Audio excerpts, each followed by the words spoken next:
Salut tout le monde! Alors cette question que vous nous posez assez régulièrement quand on se croise, c'est de savoir si une émission de radio, ça demande beaucoup de préparation. Alors oui et non, ça va dépendre du type d'émission que vous avez à animer. Je vous propose qu'on voit deux cas de figure. D'une part, une émission plutôt à contenu, et d'autre part, plutôt une émission de type musical, une émission de flux, une émission d'accompagnement. Je vous propose qu'on commence tout de suite par parler de la préparation d'une émission davantage à contenu. Je vous prends un exemple, l'émission Les Bons Vivants. Si vous êtes auditeur de Bel RTL en Belgique, vous connaissez probablement cette émission que j'ai eu le plaisir d'animer avec Eric Boschman et Julien Lapraille. C'était une émission de 2 heures. Alors déjà, l'origine de l'émission, elle provient du directeur des radios à l'époque, c'était Ruin Lapraille, qui un jour me convoque dans son bureau et il me dit « Tu sais quoi, tu vas faire une émission de gastronomie, parce que je te vois bien faire ça, tu vas faire ça avec Eric Boschman et puis Julien Lapraille. J'imagine que tu les connais. » Je dois bien vous avouer qu'en fait, à l'époque, Eric, on se croisait dans les couloirs, c'était bonjour, au revoir, voilà. Et puis Julien, on avait déjà travaillé ensemble, mais enfin, pas suffisamment pour dire de véritablement se connaître. Ça veut dire quoi? Ça veut dire que le premier step, ça a été de faire connaissance. Je vous le donne en mille, évidemment, on a fait connaissance autour d'une bonne table. Si l'émission s'appelle Les Bons Vivants. Step 2, il a fallu construire cette émission. Là, ça se fait avec le directeur des programmes, et puis on se pose plein de questions. Quelle est notre intention? Qu'est-ce qu'on a envie de donner à l'auditeur? Qu'est-ce que l'auditeur aimerait entendre? À l'époque, on était diffusé un samedi après-midi par rapport à la gastronomie. Qu'est-ce qui peut l'intéresser? Quelle est la plus-value qu'on peut lui apporter? Ça, c'est l'idée de départ. Ensuite, on se dit, OK, comment on va faire pour construire l'émission?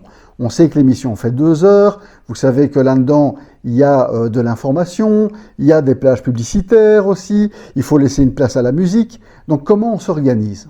Et puis on se dit que ce serait pas mal de faire des thématiques, d'avoir comme ça un fil rouge pendant les 2 heures d'émission. Quels sont les sujets qui vont intéresser nos auditeurs? Qui vont être nos invités?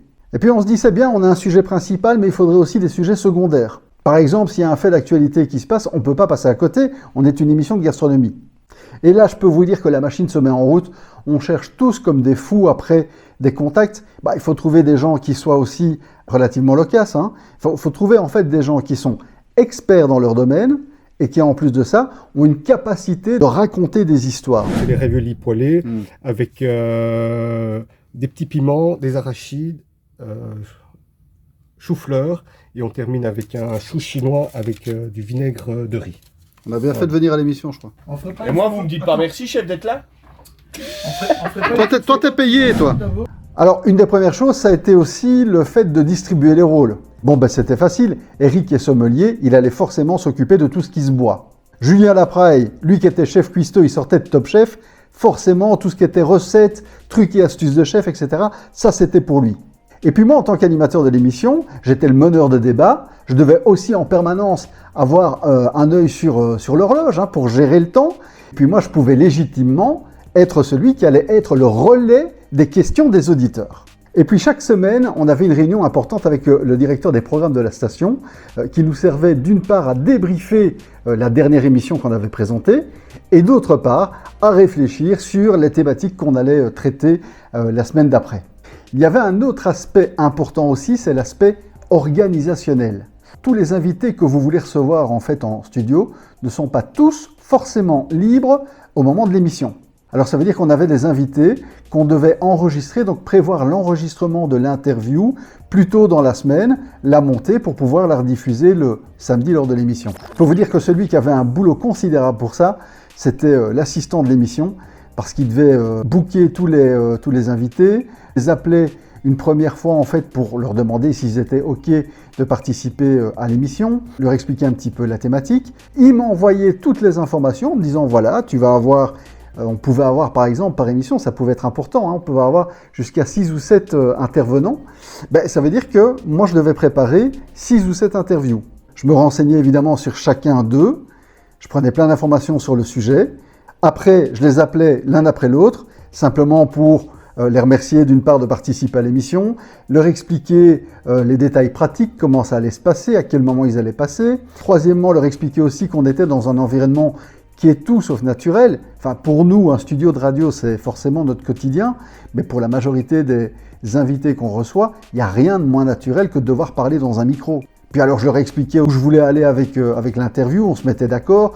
Eux qui étaient experts dans leur domaine me disaient tiens, ça, il y a peut-être tel sujet que j'aimerais qu'on parle, etc. Donc il y avait tout cet aménagement-là qui était à faire en amont de l'émission.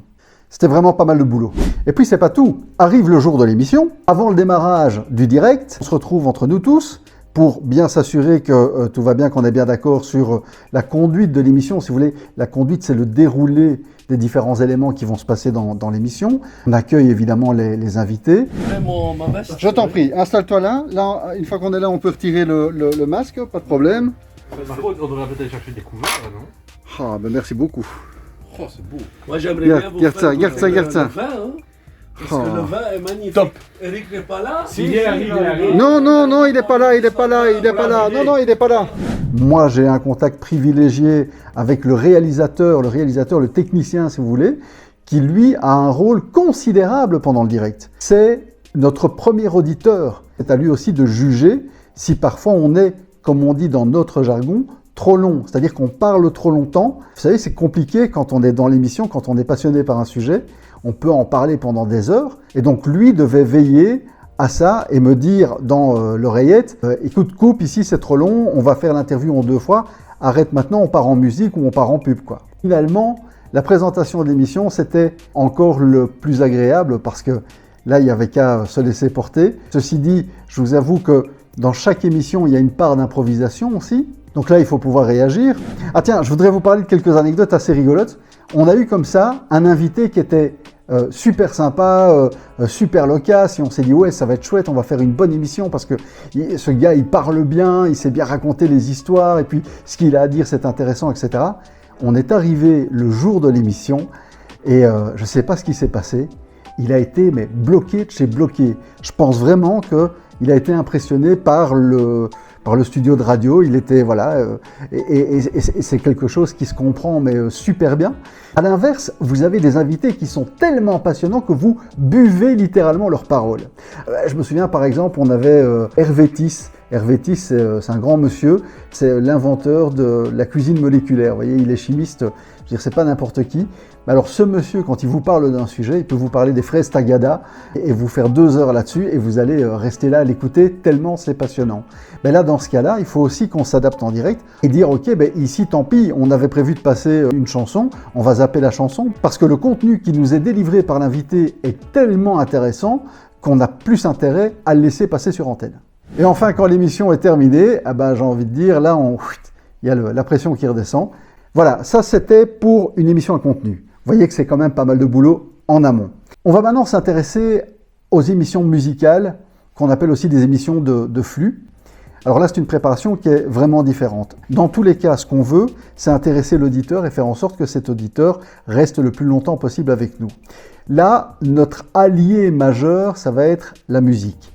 Donc les choix musicaux du programmateur sont ultra importants. L'animateur, lui, ce qu'il va devoir préparer, c'est globalement ses speaks, c'est-à-dire ses interventions, les moments où il va parler. De quoi est-ce qu'il va parler?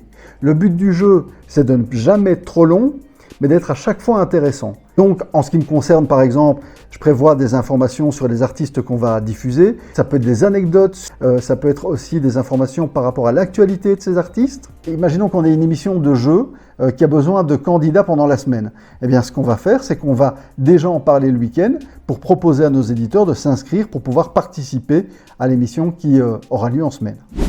En plus, si vous faites ce qu'on appelle du self-op, c'est-à-dire qu'en plus d'animer, vous faites votre réalisation, votre technique vous-même, il faut aussi prévoir tout le programme. Aménager, si vous voulez, les différentes chansons dans la conduite, prendre ce qu'on appelle des jingles, vous savez, c'est ces sons avec les noms des radios, etc., qu'on va mettre entre les disques. Faut prévoir les sons des infos, faut prévoir les sons de la météo, etc. Bref, il y a aussi pas mal de boulot du côté de la préparation technique de l'émission. On arrive déjà maintenant au terme de cette vidéo. J'espère que vous y voyez plus clair. Vous savez maintenant ce qu'on doit préparer avant de pouvoir vous retrouver sur l'antenne. Mais c'est ça aussi qui fait le sel de ce métier, cette notion de préparation et puis de peaufiner les choses pour que le produit qu'on puisse vous livrer sur antenne soit le meilleur possible. Voilà, je vous remercie d'avoir suivi cette vidéo et à bientôt.